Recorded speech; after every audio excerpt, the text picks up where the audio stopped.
My name is Stephen King. Spent some time in the dark. Please don't let us be in the dark. Help me. I'm gonna scare the hell out of you.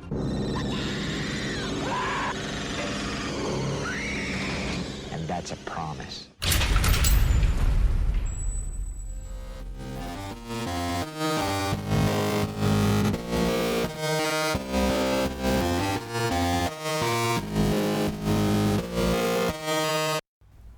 Welcome to Castle Rock Radio.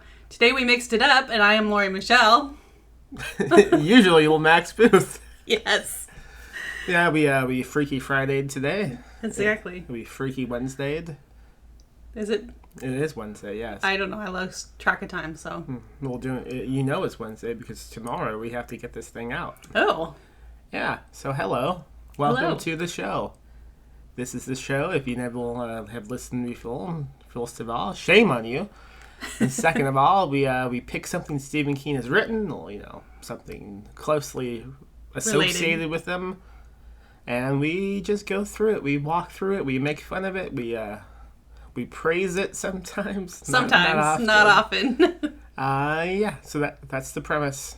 It shouldn't be that surprising. I mean, come on, man, get with the program.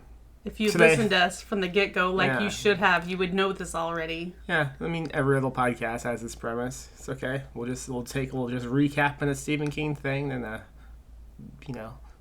try to make it through the day. Is that how it works? Like the Flintstone dinosaur thing. He just looks at the camera and goes, "It's a living." Except this isn't a living because we don't make any money. So please, God, or whatever your name is who's listening, pledge to our Patreon at www.patreon.com/PMM Publishing. Today on the show, what are we talking about? Today we are talking about Christine. My mom. Not your mother. Both the book and the movie. They made a movie about my mom that now you know. Not many people have seen. So Christine. So if you have never read it or seen the movie, prepare to be spoiled. Not in a good way. But also in a good way. Oh. With rich entertainment. There you go.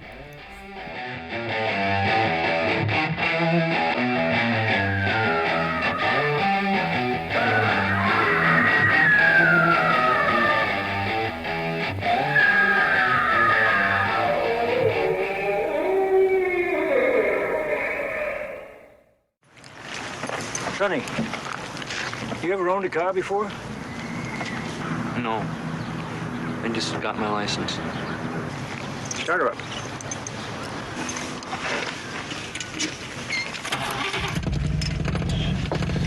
Her name's Christine. I like that.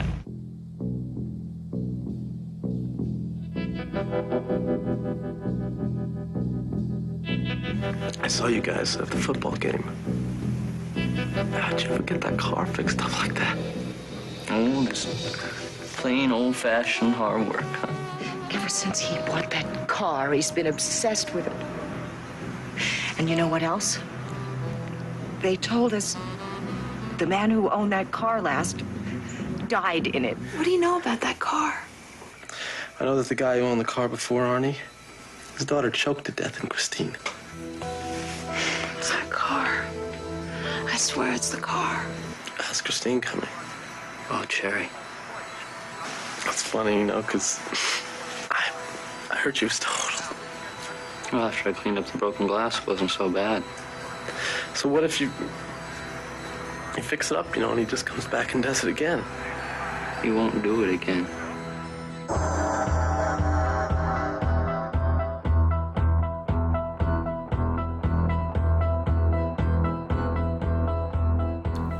Alright, so Christine, in a nutshell, what is it about?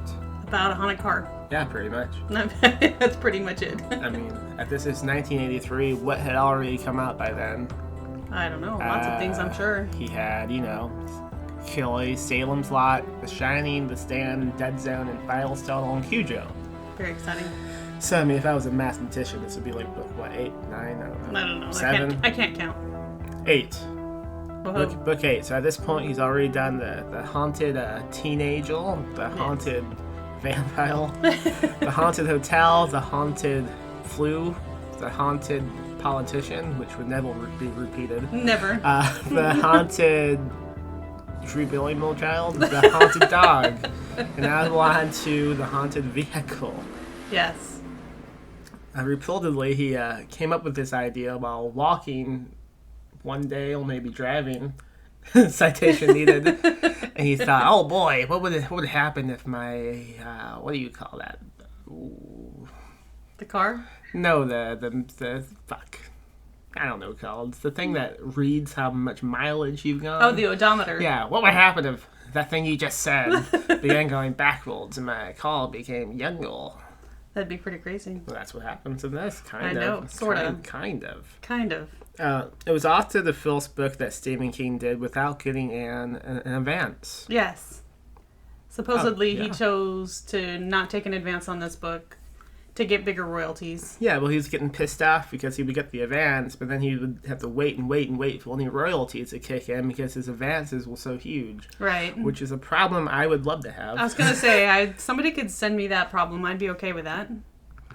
Yeah, so, someone sent us that problem. Yes, please. You know where we live.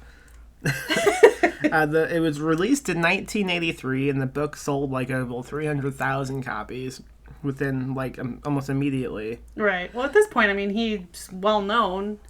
It's not Yeah. like Carrie, where it's like, who in the hell is this person? Yeah. I mean, he's been pretty established now. Yeah, I mean, it's Stephen King, 1983, and man, he saw a lot of money from it, a lot of cocaine money. A lot of cocaine money.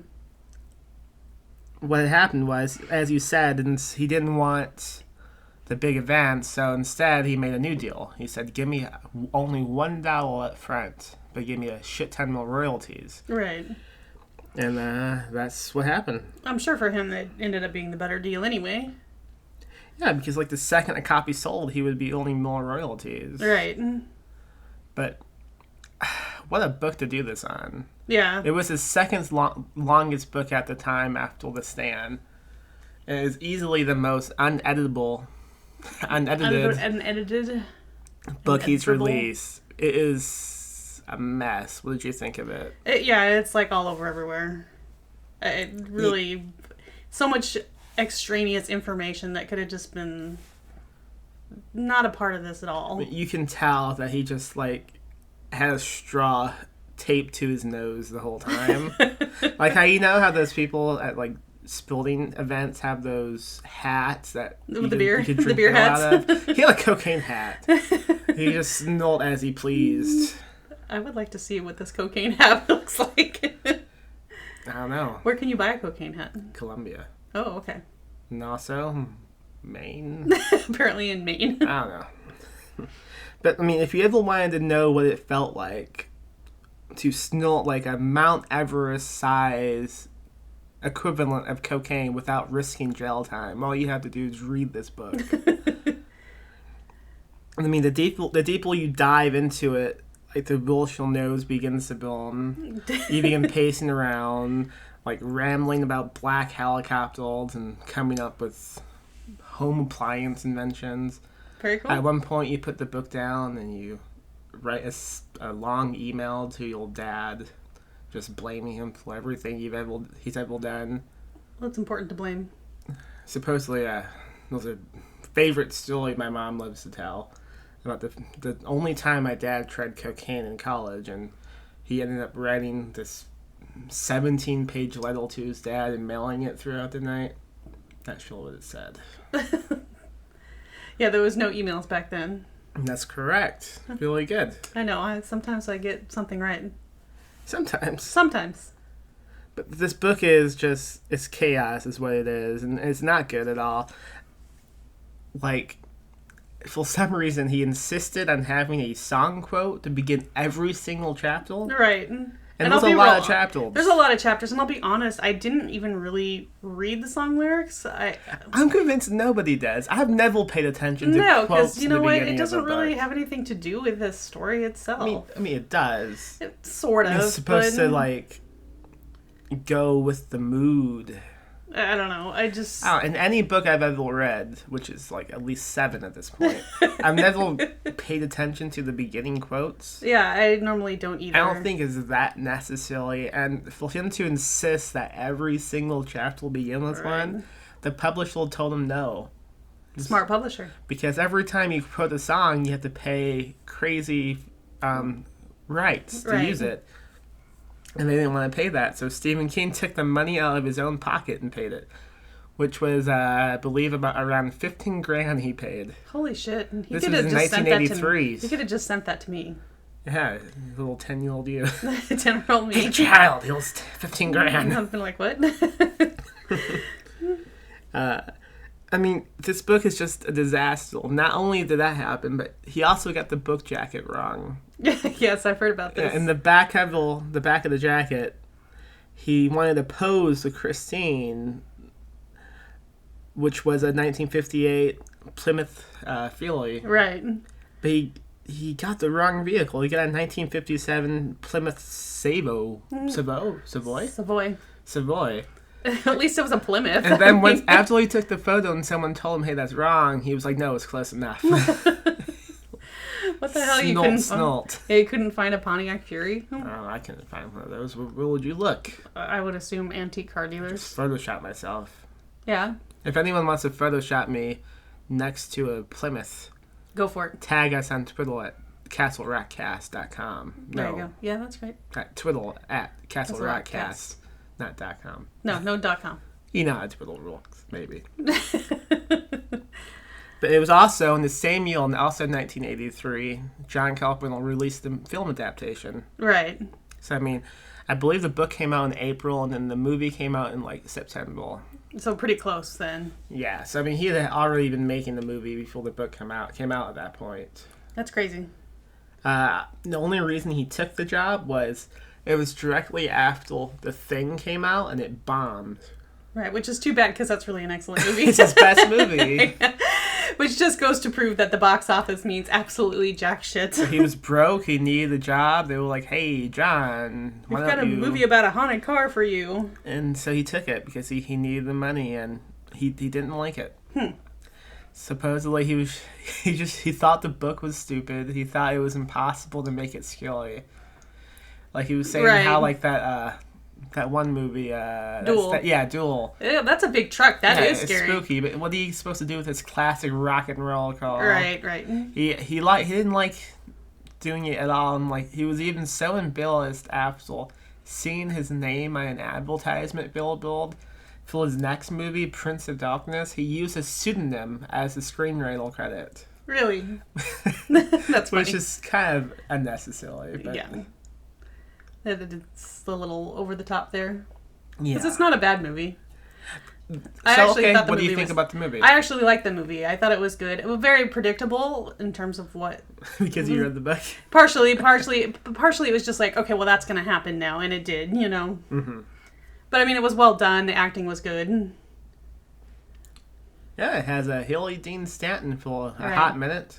A hot minute. Just 1 minute. Any move improves if you add him in the mix, I think. Right. Well, the guy that played Arnie was pretty good. Yeah. I've seen him before in something, and I couldn't think of what. I have no idea. He was in the movie Back to School with Rodney Dangerfield. Oh, was he? Yeah, I've seen that. The way he transformed from the nerd to the... Yeah, the whole cast was pretty good. Yeah, he did a great job. Plus, it's a John Carpenter movie, right. So it's like... It looks good, and it sounds good. I was going to say the music was spectacular. I mean, anytime you saw Christine, like, front-rolled and the headlights beamed on and that synth music you knew. Popped on, it was pretty cool. It's like, okay, I'm enjoying this. But the book, on the other hand, does not have a synth soundtrack. No, it does not. And it only has a lot of words to read. A lot of words. A lot of unnecessary words. Unnecessary, yes. So I guess we should go ahead and hop into this. Oh, I guess. If we're going to do anything else with our lives today. So, I'm going to read you a sentence, and you need to tell me if it's the full sentence of a Stephen King novel or a Goosebumps book. Okay. Oh my God! My friend Arnie Cunningham cried out. I only can say Stephen King because I've read that line. Yes, this is how the book Christine begins. Yes. Oh my God, my friend Arnie Cunningham cried out. That is not a good sentence to begin a book with. No. It is a good sentence if you're writing for a YA audience, maybe. If you're writing for a 10-year-old. Yeah, not even YA. Young, YC, middle young grade. child. And so yeah, Arnie and his friend Dennis, who is narrating some of the book. He is at the beginning. They're driving from like some summer job they have. Yeah. What are they doing? Painting houses? They just work on the outside somehow. I'm not sure if it's construction on roads or construction on buildings, or I don't know, some sort of construction, something or other. It's not too important. No, it's not. Just know that they're working. Yeah, I mean, they're driving back to the house. They're best friends, and Arnie, he sees this piece of shit Plymouth in someone's driveway. He makes Dennis stop, and they go back. And he's like instantly in love with this crappy vehicle, and Dennis is like, "Dude, this sucks. Let's go." don't buy this car. It's not worth anything. This old man, Roland LeBay, he comes out. He's extremely old. Yes. The oldest man who's ever lived, possibly. He has a back brace on, and he's kind of creepy. He bought it in 1957. When does the book take place? Like, I don't know. It's the 80s, right? I would assume so. I don't know if he ever actually says. He did, but I forget now. I think it's supposed to just be present day, 1983. Like either late 70s, early 80s. Yeah, so he bought it in 57. This racist old man. And he says this to the kids, to two children. I mean, yeah, they're 16, 17, but they're still children. He goes and says he bought it in 57, had the smell of a brand new car, and that's about the finest smell in the world, except maybe for pussy. But you should always go around talking to teenagers about pussy. Dennis is like, hey, we should leave. But no, Arnie's hooked. He wants to buy the vehicle, and they end up doing a deal for like $250. I know. I want to buy a car for $250. This was 1983 dollars. Yeah, this is true. But I don't know anything about inflation. I don't know. I couldn't even buy a car for $2,500 now. So I I mean, have $250 to my name right now. Well, this is true. Which we would if you helped us on Patreon at patreon.com/PMM Publishing. Nice plug. Oh, you can see it? Of course, he doesn't have the $250 on him, so the old man goes, okay, give me $25 and I'll keep it safe for you for a whole day. You come back tomorrow and you can buy it. Very exciting, a whole day. Yeah, I mean, if this book is anything, it's full of suspense. He's so magnanimous. So he goes home, Dennis takes Arnie home, and they have the most awkward argument in any book. Yes. It's crazy because he goes home and his mother's like, you can't buy a car. He's like, why not? I'm old enough to buy a car. He has the money saved, and she's mad that he's going to be using money he's saved for college. Right. I mean, yes, he should be saving money for college, but I don't think the $250 is really going to make that much of a difference. And also, it'll get him a way to get to college. Just my 5 cents worth there. Why is she so against vehicles? She's so against him having this vehicle. I mean, you would think like a car killed a family. Maybe. Like she should be banning if this book is gonna work. She should be banning all vehicles. All vehicles ever. No one can drive. Everyone the husband has to bike the ball. The son has walk. a unicycle. But I mean, she should be like they should really amp this irrational hatred for vehicles. And it's really irrational. And she even turns to Dennis and says, how could you let him do this? He's like, what the fuck? How could I'm not his mother. It's a call, man. Yeah, and he's like, well, I gotta go. And you can tell Stephen King didn't really plan any of this out because, like, I don't know if you caught this, but with Dennis, because it's first person narrative, he's going on, like, about how he hates her so much. Like, she's just this awful human being. And then later on, he says, when Regina, who was the mom's name, right, shouted at her husband, I saw her as both vulgar and skilled, and because I loved her, I had never wanted to see her either way. Yeah, so... Not once again has he ever mentioned anything about loving Regina. I mean, you would think if they were best friends, I mean, he'd have some sort of, like, not necessarily love, but I mean, that's like his second mom. You know what I'm saying? See. I took it a different way. I thought he was saying he had a crush on her. No, I don't think so. I think he just meant that was his second mom. Oh. But, still. Okay. So the next day, they go back to the old man's house. And, he goes inside with LeBay. That's how you say it? LeBay? LeBay, yeah. LeBay. LeBay. And Dennis hangs out outside because, I don't know, he doesn't want to. Yeah, he doesn't want to go in the house. Which I can't say I blame him. I probably wouldn't have gone in the house either. They have this long conversation about something. We never really find out what. No. They come back out. They have he's paid for the vehicle now. And they begin driving away. It takes a minute for him to get Christine started. Right, because LeBay goes, "This is Christine. You have to take good care of Christine." And this little kid is bicycling past, and Arnie flips him off. And Dennis is so shocked that he would flip off a kid. Right. It's like, has he never in his life flipped anyone off before? I would think, being a high school senior, he's flipped several people off, but what do I know? Then the kid just begins bawling his eyes out. No kid's gonna cry over getting flipped off. Most of the time they'd be like, oh. I mean, when I was a kid, all I did was flip things off. I flipped myself off constantly. You probably know about this, yeah? Yes. Okay.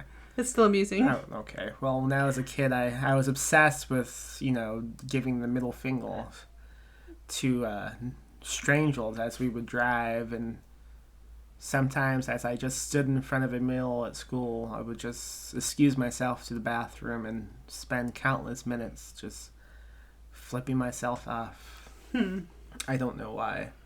It was amusing? No, it wasn't amusing. I was just fascinated with it. Did you just blow off steam that way? I wasn't mad. I don't know. You just like the look of your middle finger? I guess. It all blew up in my face, though, one day at Blockbuster. Rest in peace. I flipped off this woman leaving the restaurant, the video store, and she told my dad, and I ended that one. Yes, well. Were you banned from having a car in your front yard? I was banned from having a middle finger. They cut both of them off. You already know. Yes, of course. So as soon as they leave the crazy old man's house, they get this flat title. Yeah, it was almost instantaneous. What's going on with this woman who owns the house? She is obnoxious. Yeah, both of them come out of the car. You can't park that car here. It's a freaking street, for crying out loud. It's like, if you still here when my husband gets here, he's gonna shoot you. It's just, why is everybody so anti-cars all of a sudden? I don't know. What was going on in 83? I don't know. People didn't like cars back then, I guess. They were a little afraid of them. They should be, because Christine was haunted. They all knew it. Yeah, but she's freaking out about the fact that he's like, I'm just parking the car here until I can get a lady spare on it. I got a flat tire. You can see that. Right. She's like, you gotta get it out right this instant. It's like, what is he gonna do? What is he supposed to do? I don't know. She's crazy and way over the top. Yes. But then her husband comes home and he's the same way. Oh, doesn't he threaten to shoot both of them? Yeah, and it's like, we're trying to get the car out of here. It's Give like, us we're on Main Street, man. I felt like saying, call the cops, because guess what? They'll show up and say, what the fuck are you yelling at him for? You should have said that to that book. He should have. No, you should have. I should have. I probably did at the time. Call the cops. Call the cops. So because he can't have the vehicle, he can't have Christine at his house, he gets hooked up with mafiosa. He's something with the mafia. So there's a garage called Donnell's Garage. Right. And for some reason, they all hate him too. Because I guess he has glasses. Well, and his car was backfiring and smoking and stuff. Exhaust. Yeah, and they're like, oh, you can't have that here, you kid. And it's like... You kid. You kid. It's like Stephen King goes out of his way to make us known that Arnie is not liked at all, anywhere, and simply because he's a pimply-faced nerd, you know? Well, I kind of imagine him as the kid from The Last Sacrifice, that famous Mystery Science Theater movie. Oh, I know what you're talking with, about. Yes. Rousdower. Yeah, I kind of imagine him as that kid. He's like, oh, well, I have this car, see? Can I park it here, Mr. Donnell? Where's the Mystery Science Theater guys now? Dead. We need them right now. It's all on Netflix. Being goodness. unfunny. Yes. So, I don't know. Is this guy in the mob? I guess he is. They never really come out and say. It's kind of hinted at, and between stuff that he does and stuff that Arnie's dad says to Dennis later, it's kind of like, just watch your back with him. Yeah, because he's got money Dennis's coming from dad weird is an places. accountant. Yeah. And he used to do his taxes. Right, and he's like, there's money coming from places that aren't exactly legal. Yeah, and later on, like, Arnie begins doing odd jobs Right. with Darnell, but because we're in Dennis's point of view, we don't see what they are. But I got the impression that he wasn't just mopping. Right, he wasn't Like, just putting toilet paper on rolls. He's running some mafia tasks. This? I can't say task. Plural. Tasks. That's one of those words that nobody should say, plural. Okay, I won't do it.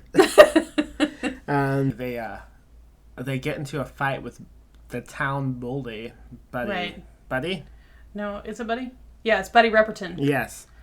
Why does it Stephen King's, like, anti-people always have such stupid names? Ace and Buddy. I don't know. Have you noticed that? Because he lives in a sitcom. Apparently. But this bully is just like every other bully in a Stephen King book. Right. He's super mad at everything. Right. And of course he has a switchblade in his pocket. Which shouldn't we all? Yeah, we should. I mean, come on now. I want a switchblade. Well, I don't know. We can find one. But doesn't Buddy, like, do some sort of damage or hits Arnie while he's at Darnell's?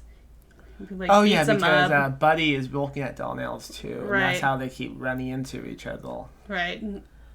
So there's something, they keep fighting. I think Arnie kicks Buddy's ass at one point. I'm not sure. I don't know. This book is a mess. It is a mess. But we find out because the next day, Arnie and Dennis, they go back to Darnell's house.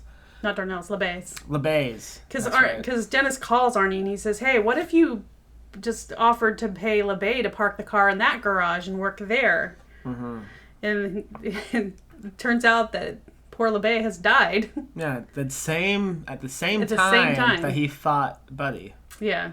Because Buddy had, like, was hitting the trunk of Christine or something. Yeah, he like damaged he busted Christine a somehow. headlight or something. Yeah. So that makes me think, like, is there like a voodoo doll situation going on? A voodoo car? If you damage Christine, the owner gets hurt? Maybe. Stephen King should have, investigated that idea more. It should have been like, I don't know, like you have a flat tire, all of a sudden your leg breaks. That'd be kind of crazy. That would have been cool, yeah. That would have been cool. Like, well, I mean, as Christine gets better looking, so does Arnie. So, right, I mean, it's so kind of there is been a voodoo mentioned, doll yeah. thing going on, but it should have been fully embraced. Yeah. Instead of just being kind of a back burner thing. So they find out he died because Right. his brother was at the house. Whatever his name is. I don't remember. Was it George? It could have been, yeah. Yes. George. So George LeBay Right. is at the house, and he's like, oh yeah, he died. Did he kill himself? I don't know if they ever say in the book. They do in the movie, but I don't know if they ever do in the book. I think they say he died of old age in the book. I don't know. But, I know George wants to talk to Dennis after the funeral. He says, why don't you come by my hotel room? They see him at the funeral again. Right. But, like, Arnie doesn't go. Dennis does. They both go to the funeral. Okay, but then, like, Dennis, like, it's like, I'll catch you in a minute. He Yeah. goes up to the George, and he's like, hey, I need to know what's going on with the skull. Right. My friend is acting like a dick. Yeah, he's been weird. So this old man invites Dennis, a teen, to his motel room. Right. Which is, I mean, come on, that should be leading to something. I mean, shouldn't you be suspicious, Dennis? Back in 1983, probably not. Yeah, no one got raped in 1983. Not like the Scary Now. It just wasn't reported then. That might be. Yeah, so what does the old man tell him? He says, my brother was obsessed with cars and buying cars. He's always been kind of an asshole. And then once he found this car, he was like super obsessed, ignoring his wife and child. That nobody could touch the car, or dirty the car, or anything. The car had to be kept pristine. Oh, just like Christine. Pristine. He then goes on to say that the daughter, Rita, choked on a hamburger and died in the car. How old was this daughter? I don't know. She was a handle. She was little. She was 6 months. I don't think she was that little. Had nothing to do with Christine. Just had to do with she was 6 months. Right. A handle. But so, like, if your daughter died in your car, wouldn't you want to get rid of it just to keep the memory of that, like, gone? I don't know. Probably not. Not now, because now cars are like $40,000. But back then, back then, you probably would have wanted to get rid of it. And because his wife became so depressed because he loved the car more than anything else, she decided to carbon monoxide herself with the car. Yeah, carbon mox. That's a saying. Carbon mox. That's a saying in the streets. So, it's kind of crazy. Yeah. You know, she died in the car And as well. still, he didn't really give a shit. He's like, yeah, well, at least whatever. I have Christine. Right. My girl, Christine. It's my baby. So, we find out, you know, that the car has caused several deaths here already. Right, which is not surprising. No, exactly. Like, it yeah, wasn't. well, the Stephen King book is a haunted Yeah. doll. Exactly. So, yeah, Dennis is shocked to hear this. Right. Oh, and before he went to the motel, he had talked to his dad because he was about to leave. Right. And here the dad was like, "Hey, so how's Arnie doing?" And Dennis is like, "Oh, you know, he's obsessed with this car for no reason." Which inspires the dad to tell him this strange story about a friend who used to have a model train collection. Yes. I have it here. People who have not had a great deal tend to do that. Sometimes it's a vehicle, sometimes it's a woman, sometimes it's a career or a musical instrument, or an unhealthy obsession with some famous person. I went to college with a tall, ugly fellow we all called Stork. With him, it was his model train set. He'd been hooked on model trains ever since the 3rd grade, and his set was pretty damn near the 8th wonder of the world. He flunked out of Brown at 2nd semester of his freshman year. His grades were going to hell, and what it came down to was a choice between college and his Lionel's. He picked the trains. Very So exciting. instead of going to college, he just began collecting trains. I want to play with my trains. And Dennis goes, "Oh, what happened to him?" And his dad goes, "He killed himself in 1961." He has no other details about it. Oh, yeah. It's like, okay, well, it could have been, like, tied in somehow, but hey. Killed himself. Never over mind his that. trains. I want that book. Fuck Christine. I want a book about a guy who becomes obsessed with model trains. Hasn't there been a story about model trains? But, like, what are they going to do? I mean, they're not going to go out in the night and run people down. No, they won't. Just imagine, like, someone being tied to the tiny railroad tracks. The trains are coming. Choo choo choo. But it reminds me, like, of, like, what was it? Arrested Development, or one of those shows or movies where the dad always tells a story and he's like, "What happened to him?" "He died!" Yeah, what? No, I'm not going to be able to think of what the show that is, but yes. It's like, oh yeah, he was always late with his homework. "Oh, what happened to him?" "He died." I can't think of what it was now. It might have been Arrested. It might be Arrested Development. Oh yeah. At one point, for some reason, Darnell and Dennis get together, and he begins talking to Dennis about how all the strange ways Arnie has been repairing his vehicle. Like, instead of fixing the windshield, he'll just buy new windshield wipers. Yeah. And, like, overnight, things will be fixed that could not be fixed realistically. Right. I think it's when Arnie goes on vacation with his parents. Yes. And actually, Arnie's dad tells Dennis, "Hey, will you go down and see what's happening with the car?" He says, "Because I'm not as against the car as his mother is." This is crazy Right. industrial metal. Well, I think that, and he even explains that he says, "I think his mother's afraid that he's growing up," and it's like, well, no shit. Hello, he's going away to college next year. Yeah. But And that's when he meets Darnell. Right. And Darnell's like, "Hey, this kid's crazy. No one should be able to fix a vehicle Right. like this," but it doesn't really go anywhere. It's like, No. "Oh, well, thanks for the tip, Darnell." Then we get a lot of chapters about Dennis playing football. Well, he is a football fiend. Okay, you want to further excuse this? No, I really don't. Okay. Yes, there's a lot of extraneous shit that could have like just 50 been thrown out. It's like 50 pages of just him playing football. And you know, if that had anything to do at all with the story, it would be fine. But it does not. Even if it did have something to do with it, tone it down. But it doesn't have anything to do with it. It's just a waste of time. And I was so bold. I just kept skipping ahead. It's like, oh, football, flip the page. Oh, football, flip the page. No more football. Who gives a shit?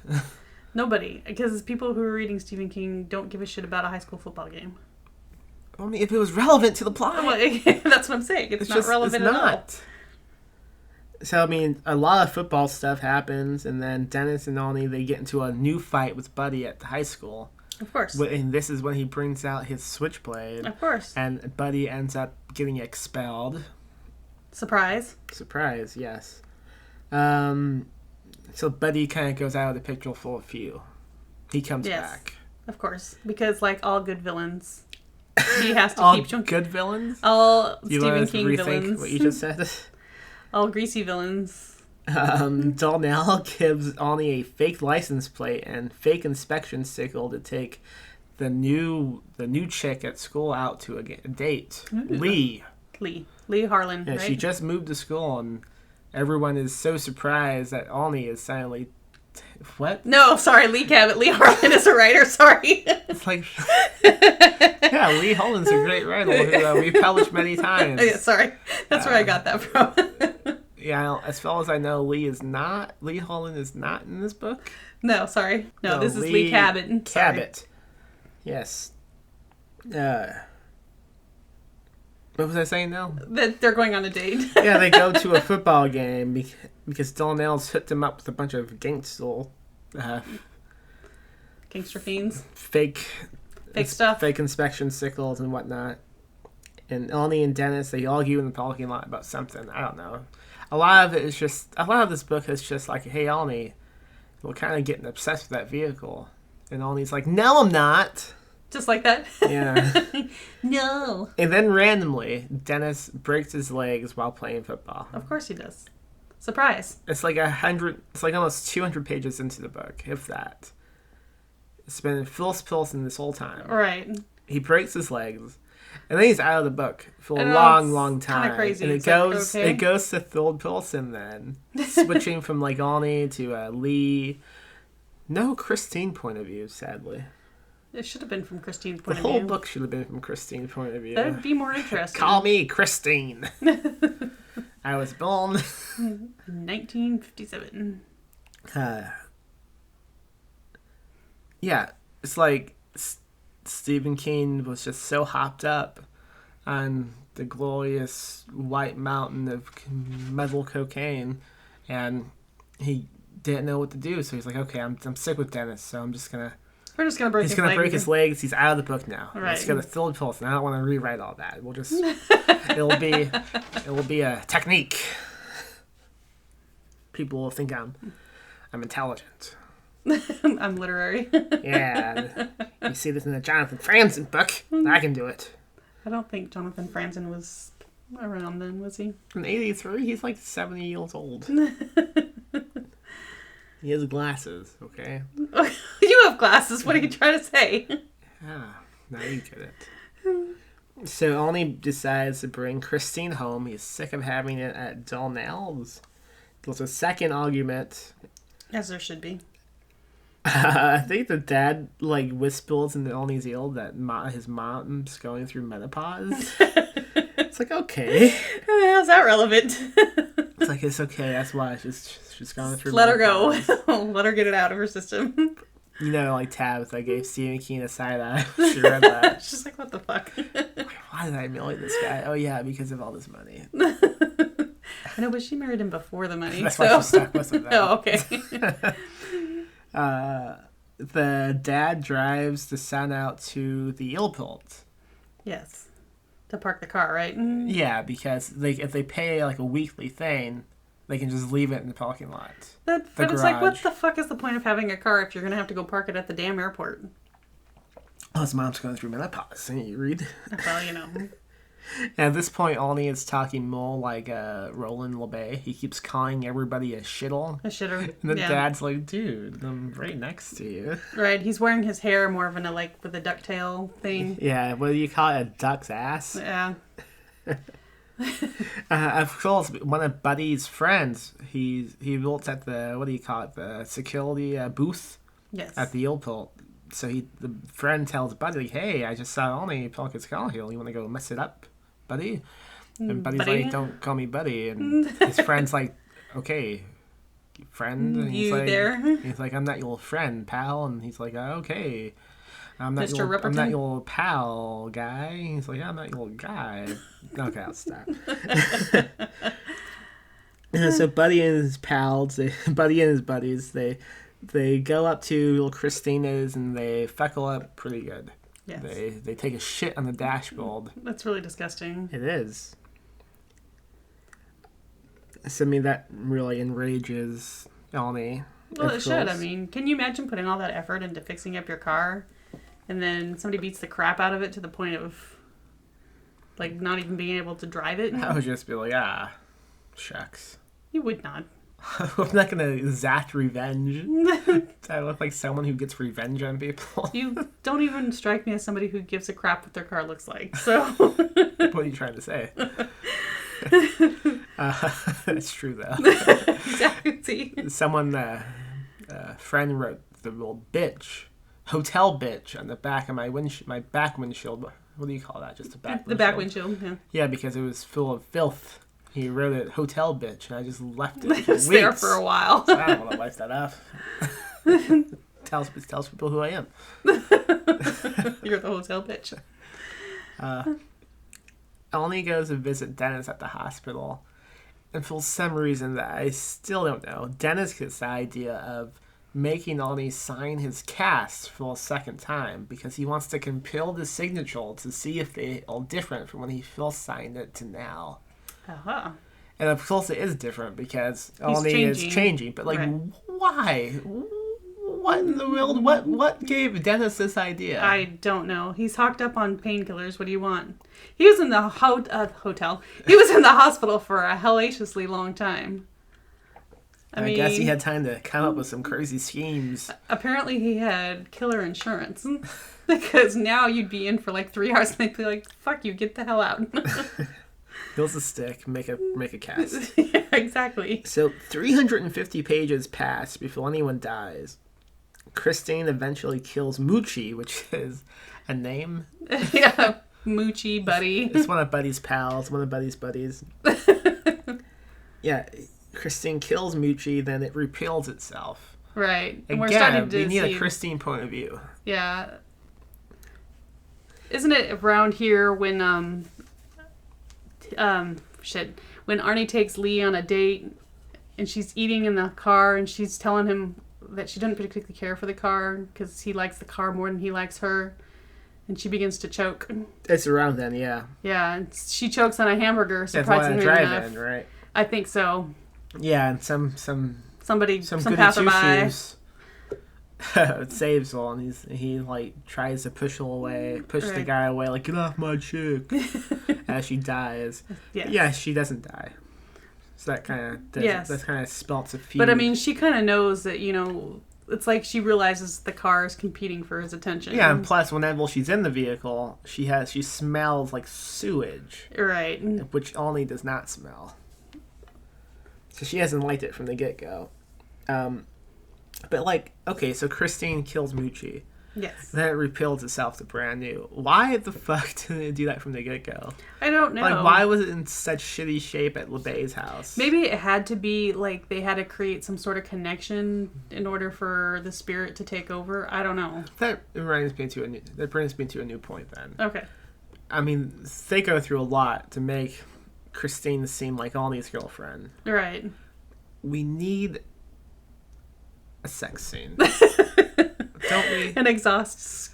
I mean, those pipes in the back are there for a reason. Right? Just wrong. Wrong! Was that the sound of the horn going off as Christine came? Yes. That's a bad horn. It is. But we need that scene. I mean, Stephen King is already being ridiculous in this book. Just go embrace it. I mean, I want Arnie to have sex with this call. There's no peeing scene in this book, so. But she does have an oil leak. Hey. Same thing.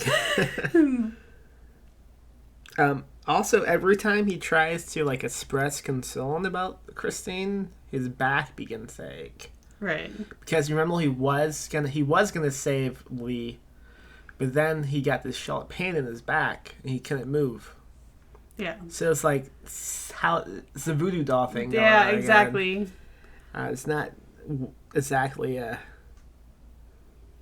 well made. And also, we got the movie mixed up with the book. They're not at a drive-in when she chokes. They go to McDonald's and they pick up a hitchhiker. And she's choking, and then he tries to help, and his back aches up. Spasms. So the hitchhiker saves him. Gotcha. That's what happens.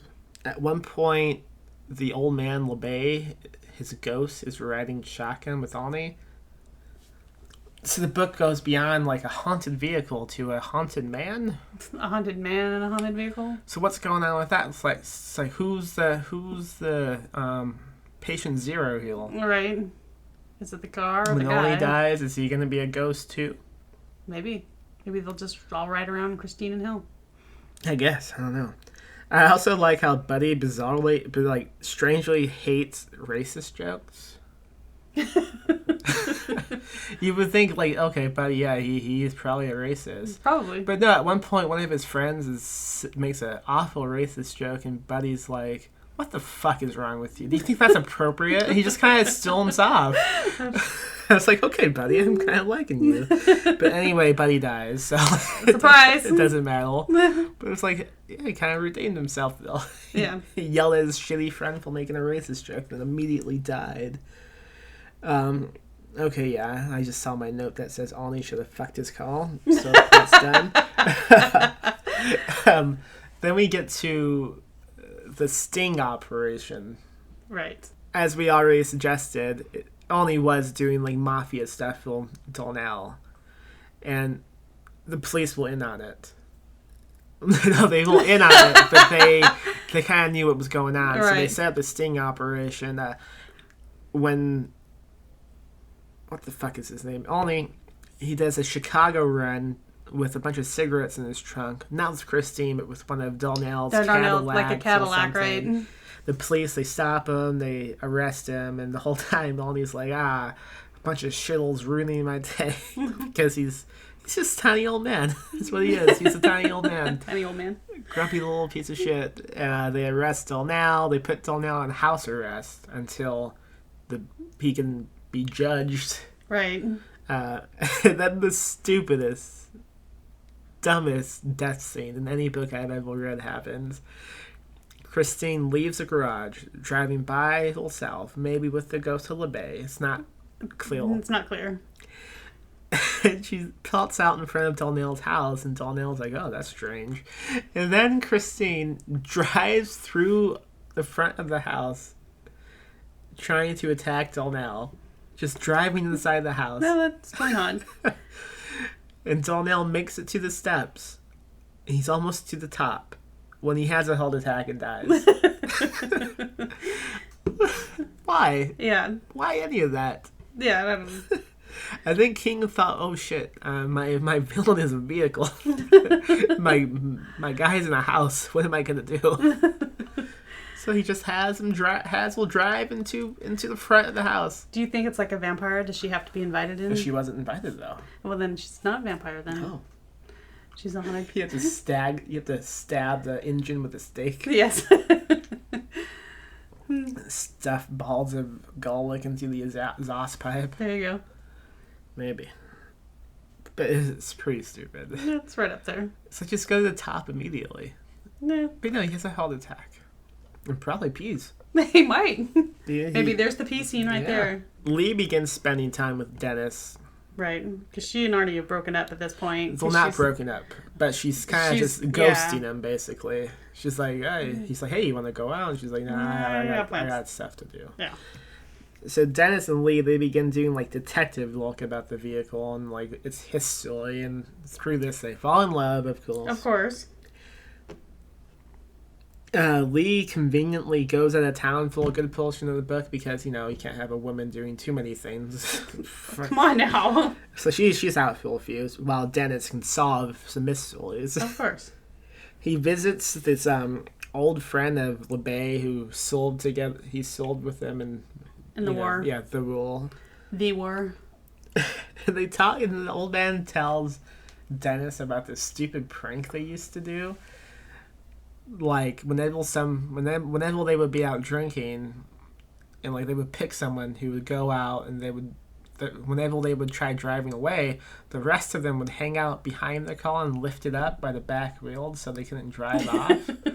He was really proud of this old man. That's a story that needs to be told. It doesn't really offer much information. No. I mean, what does it have to do with the car itself? He tells him some little things, but who could give a shit? Yeah. Dennis visits Arnie on New Year's Eve. Arnie and Dennis, they have some drinks at his house for New Year's Eve. Then Arnie drives Dennis back. And as we're driving back, Dennis is noticing like all these dead bodies in the back seat, but it's like, I'm hallucinating, right? You're drunk, dude. But then like when he looks outside, the houses look like they belong in 1957. So in other words, it's like little time traveling, time warping. And then they get in front of a house that doesn't look anything like his house, and Dennis is like, "Oh, thanks." And he gets out, and yeah, it's back to 82, 83, whatever.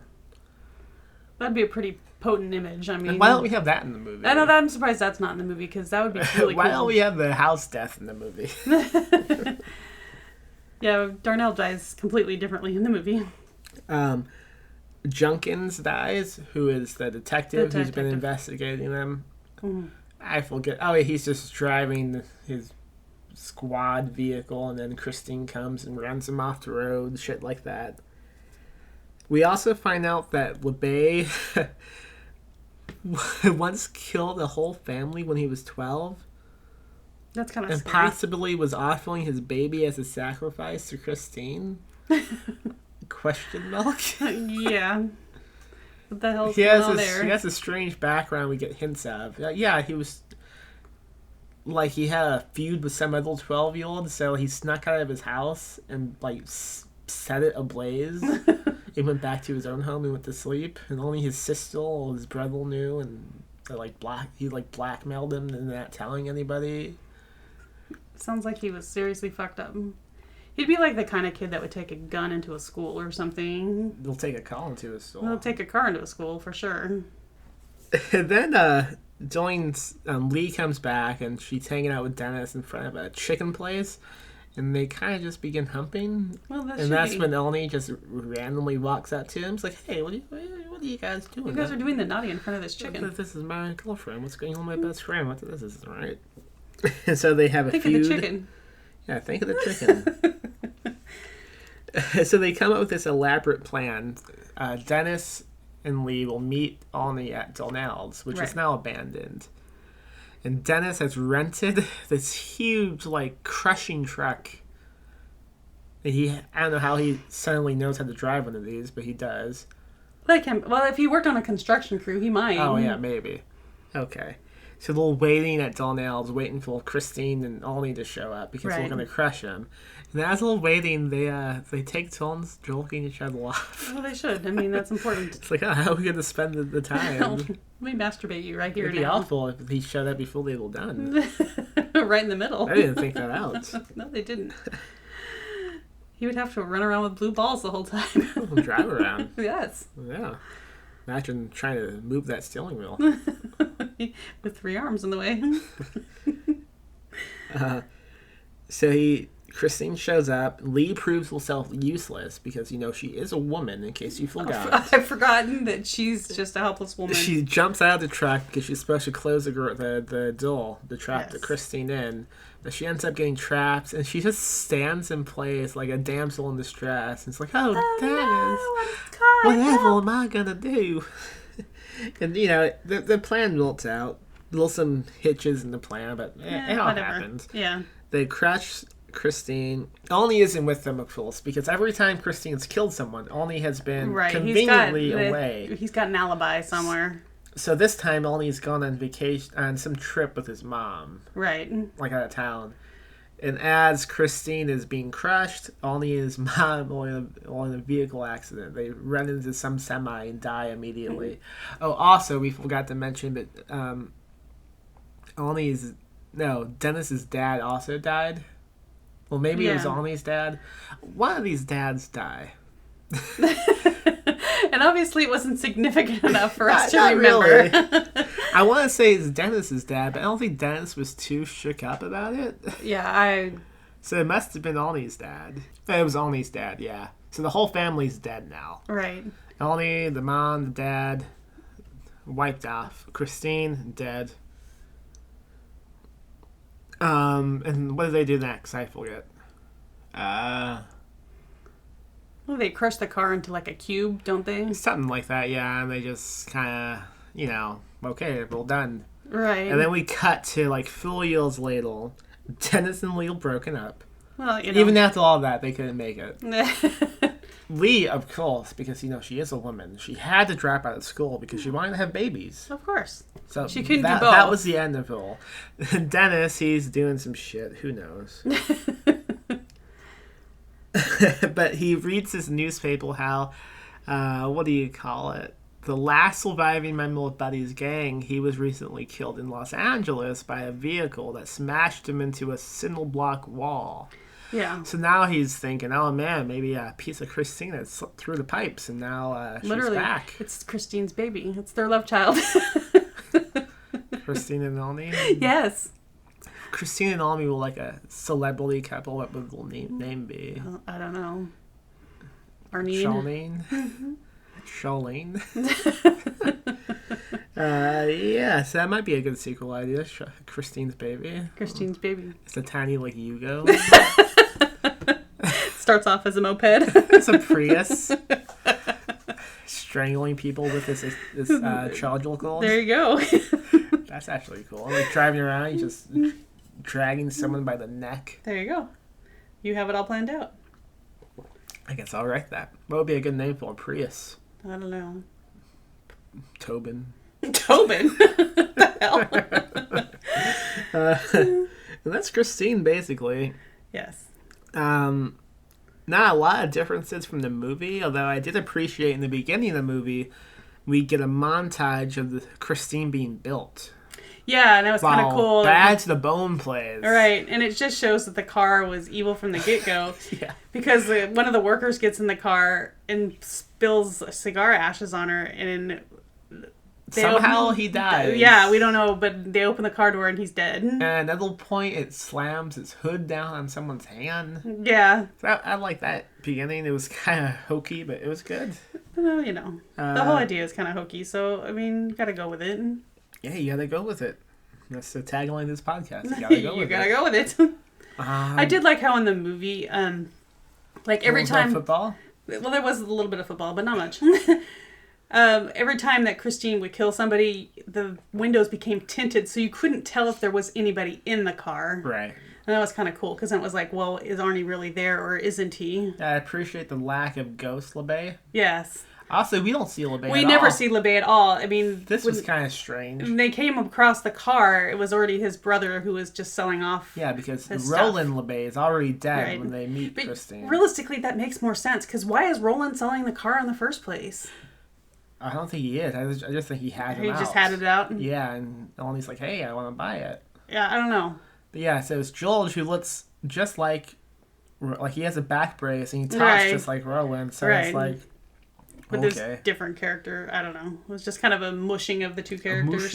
Mushing. Stephen King's the mushing. Mushing. Would you recommend it? No, not really. I'd recommend the movie more. I'd recommend more than I would recommend the book. Yeah, I didn't really like the book, but the movie was okay. Yeah.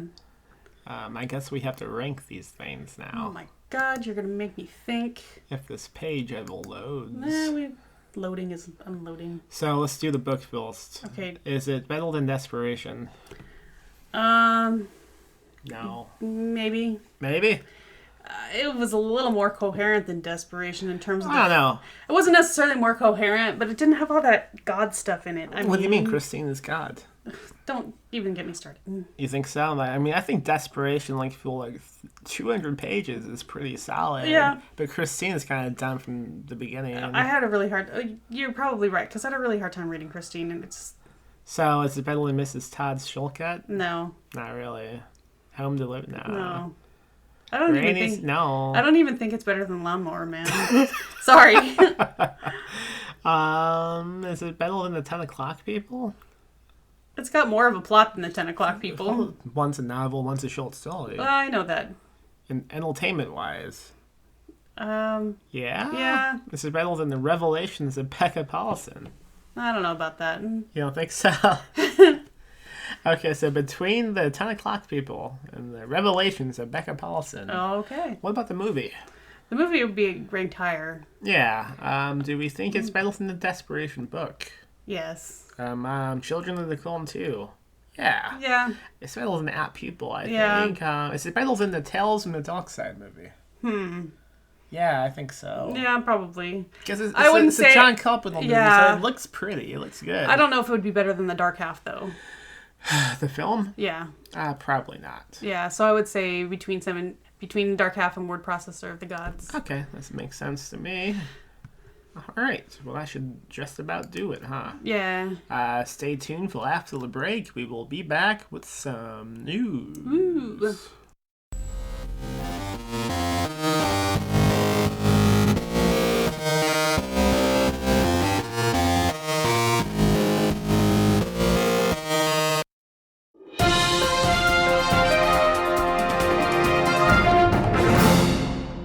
So that was Christine. Christine. Well, what news do we have to talk about today?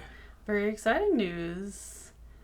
On July 3rd at the North Door in Austin, there will be a reading. Yeah, multiple readings. The one-page salon, it's called. Very cool. Well, a bunch of rattles get together and read one page from a work in progress and evidently answer questions, which I just found out about. I will be involved, so we'll... Go ahead, I'm sorry. Gambino Iglesias. Yes. Andrew Hilbert. Yeah, Zach Chapman. Patrice Saroff. And somebody you might know. David Pilkins. No, I wasn't talking about him. You might know him, though. I was talking about I said I was going to be involved. The stylish Max Booth III. Yes. So, yeah, we'll be reading things. The doors open at 7 o'clock, begins a half hour later, and ends at 9:30. Very cool. That sounds like it'll be a lot of fun. Maybe. I will be rushing back to the hotel. You love rushing back to the hotel, Since I live an hour away, at least. I think you'll be okay. Okay. Also, what else? On July 13th, there'll be a reading at the Radio Coffee and Beer, also in Austin. Yeah. To celebrate the release of the Cockroach Conservatory, Volume 1. Now, this is something we are not involved in, really. I will be reading at the event. Yeah. I mean, we have nothing in it or anything. No. We're avid supporters of Andrew and his work. Andrew Hilbert's new magazine. Yeah. So him and I assume other people will be reading. I don't know the time yet. As soon as Probably we know more, around 7. Probably so. But as soon as we know more, we'll pass on the info. I don't know when I'm going to be reading at this thing. We shall see. Yeah. Also, sometime in July, late July, we should be having a reading in St. Louis, Missouri. Yeah, we should be having readings in St. Louis, South Bend, and Indiana. Possibly Chicago. Really? At the end of July. Very but cool. More news on that soon once we can concrete the dates and make it happen. No, but if you live in any of those 3 areas, let us know. Think about it and let us know. Yeah. You get it all going. Follow tweet at us if you want to come attend. If you just want to stay up to date, subscribe to our newsletter. What? It's pmmpnews.com. Very exciting. exciting. It'll take you directly to a place where you can sign up. It's very cool. Also, in the end of August, we are doing a convention. Yes, again in Austin. What is it with Austin? Why is there nothing in San Antonio? It's a San Antonio side. We will be at KillerCon in Austin, the 24th through the 26th. We'll definitely have a table there. We're trying to get other stuff set up, but, we shall slow see. going. We will see what happens. Yes. And that's going to do it. There's nothing really going on with Stephen King since the last time we talked about him. He had a shit ton of stuff last time. Yeah, take a break this time, you know? He's got to have a week off, too. Maybe he went to Disneyland. Maybe he did. If you want to check us out, go to castlerockcast.com. Correct. We have a TeePublic page, you know, teepublic.com/usual/PMM Publishing. And they will be having a sale on... Right now. It started, like, recently, Today. right? Today. Very exciting. Yesterday now. What? Yeah. So go buy a t-shirt. You might as well get it at whatever percentage off it is. 30. 30? Yeah. See? They save 30%. Come talk to us on our Facebook group, Castle Rock Radio, for fans of Stephen King podcasts and dick jokes. And there's going to be a lot of dick jokes. As we already mentioned, you can tweet at us at Castle Rock Cast. If you want to email us, castlerockcast@gmail.com. And we do have a Patreon at patreon.com/PMM Publishing. Woohoo. Send us money. Please. Now. We need it. Now. It's going to cost a lot of gas money to get to St. Louis. Yes. Help us out. Help. Please, God.